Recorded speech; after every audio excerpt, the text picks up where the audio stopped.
Hashtag 2050 le podcast, c'est votre shoot de futur.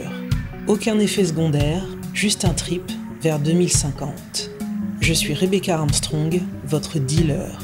Ma cam, imaginez le monde de demain. Montez à bord, installez-vous confortablement. Le futur commence ici et maintenant. Voilà les épisodes courts du podcast. Ça pourrait s'appeler la Newsroom de 2050, mais en fait plutôt hashtag 2050 en bref. Dans cette séquence, vous trouverez à chaque édition au moins 4 choses. D'abord, une sorte de retour aux sources. Dans mon ancienne vie professionnelle, je travaillais sur le développement durable, les questions de climat et de transition au pluriel. Je lisais les rapports du GIEC, le groupe d'experts intergouvernemental sur l'évolution du climat, où 2050 apparaissait bien souvent. Je m'étais dit alors qu'il fallait que cet horizon soit réapproprié par chacun et chacune pour que l'on puisse prendre conscience des enjeux de la crise climatique. C'est ainsi qu'est née l'idée d'une conversation permettant à toutes et tous de se projeter selon son point de vue singulier sur ce mi-temps du siècle, sans uniquement parler de climat. Que le futur devienne palpable pour chacune et chacun. Donc ici, je vais vous proposer d'en savoir un peu plus sur le GIEC, justement, et ses rapports. Ensuite, je ferai un focus sur des données concernant 2050. Cette fois-ci, on va parler alimentation, histoire de faire écho à de nombreux épisodes du podcast qui s'intéressaient de près ou de loin à nos assiettes. Et je vous mets le lien vers ces différents épisodes en description. Puis une partie un peu plus libre, culturelle ou pas, à voir.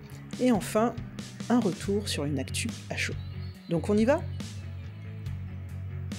Le GIEC a 31 ans. Il est né en 1988. Malgré la mention intergouvernementale, ce groupe se veut apolitique. Il réunit 195 pays et il est organisé en 3 groupes de travail. Le premier s'attache aux questions purement scientifiques, le deuxième travaille sur les enjeux de vulnérabilité et d'adaptation, tandis que le troisième se penche sur les solutions d'atténuation et de limitation des émissions de gaz à effet de serre. Son premier rapport a été publié en 1990. Il établit 4 scénarios climatiques pour le XXIe siècle avec une hausse de température de 1 à 3 degrés. Son dernier rapport en date a été commandé suite à la tenue de la COP21 à Paris. Souvenez-vous, ce grand moment où on a cru que tout était acté et validé. Il ne restait plus qu'à agir, quoi. Bref, ce dernier rapport est un rapport spécial, c'est-à-dire qu'il s'intéresse à un point particulier. Il s'intitule « Réchauffement climatique à 1,5 degré ». Le prochain rapport d'ordre général sera publié en 2022. D'ici là, en 2021, paraîtra un rapport intermédiaire concentré sur les questions d'impact, d'adaptation et de vulnérabilité au changement climatique toujours.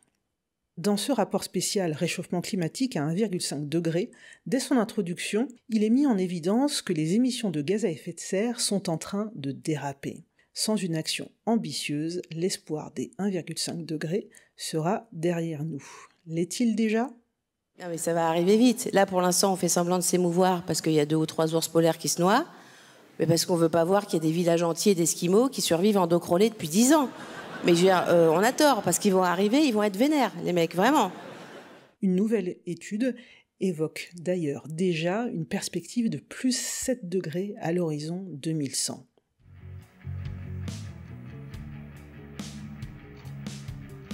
Les chroniques du GIEC à suivre dès le prochain épisode de hashtag 2050 en bref. La bouffe, nos assiettes, on en a parlé dans 9 épisodes du podcast. Dingue, non ? Sous l'angle des sols, de la cuisine, du jardin, du financement, de la nutrition, de la transition. Mais concrètement, quelles questions vont se poser en 2050 ? Nourrir le monde 2050, c'est l'intitulé d'un rapport de la FAO. F pour Food, A pour Agriculture et O pour Organisation. C'est un organisme qui dépend des Nations Unies. Cette publication a déjà 10 ans, mais elle reste intéressante car, sans vous mentir, les choses n'ont pas trop bougé depuis. Ce document évalue la population mondiale à 9 milliards en 2050 et la production agricole alimentaire devra quant à elle croître de 70%. Petit rappel, la sous-alimentation dans le monde augmente. 815 millions de personnes sont concernées en 2016. Eh bien, cher docteur, ce petit enfant a donc la famine et vous ne pourrez rien pour lui, il va mourir malgré tout ce que vous lui avez donné comme médicament. Ben oui, vous voyez, l'œil ne réagit plus, vous voyez, je le pince, il ne bouge pas, ça y est, il est mort, bon ben coupez, elle est bonne. On a pu en rire, on en rira beaucoup moins si le virage n'est pas pris.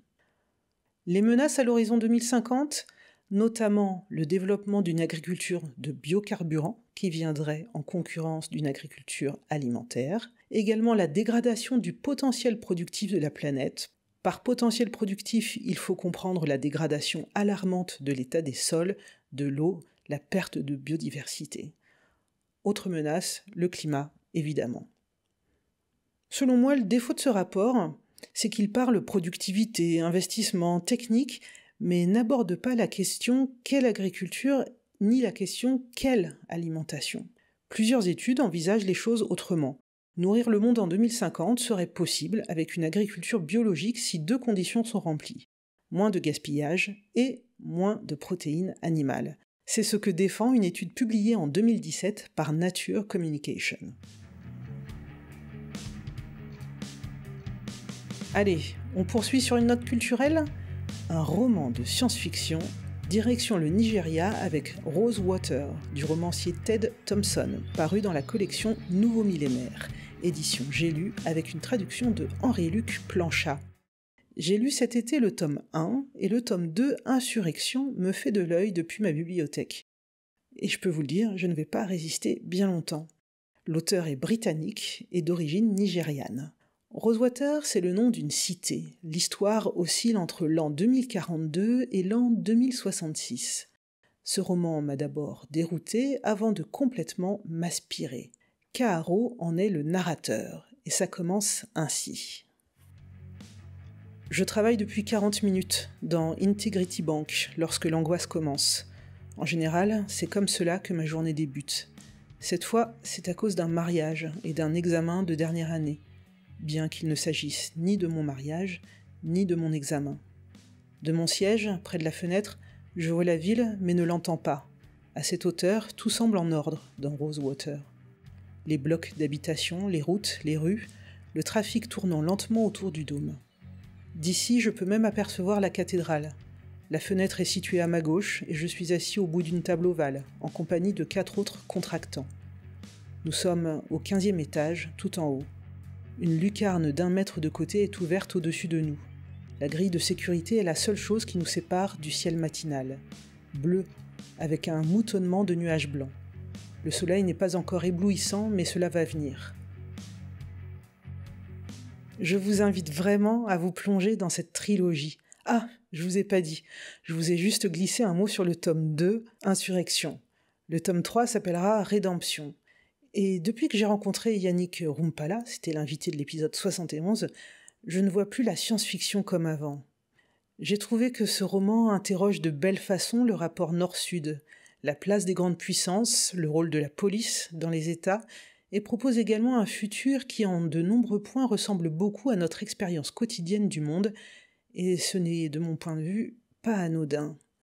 Et vous, quelle ligne de fuite percevez-vous dans ce roman ? N'hésitez pas à me le dire, pourquoi pas, sur le répondeur du podcast disponible sur mon site internet à la page de #2050 le podcast. Au fait, actu, du 20 au 27 septembre, c'est la grève mondiale pour le climat. La semaine a commencé fort avec des manifestations impressionnantes, plus de 4 millions de personnes dans le monde, notamment en Australie, en Allemagne, aux États-Unis, en France aussi évidemment.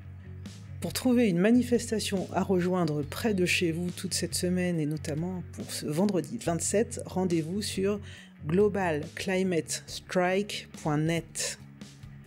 Comme les épisodes classiques, n'hésitez pas à partager, commenter, je vous mets le lien vers mon répondeur qui n'attend que vos 12 fois pour ouvrir la conversation. Sujet à aborder, invité, info que vous glanez ici ou là, encouragement ou coup de gueule, je prends tout. À très vite. Et d'ici là, soyons toujours curieux.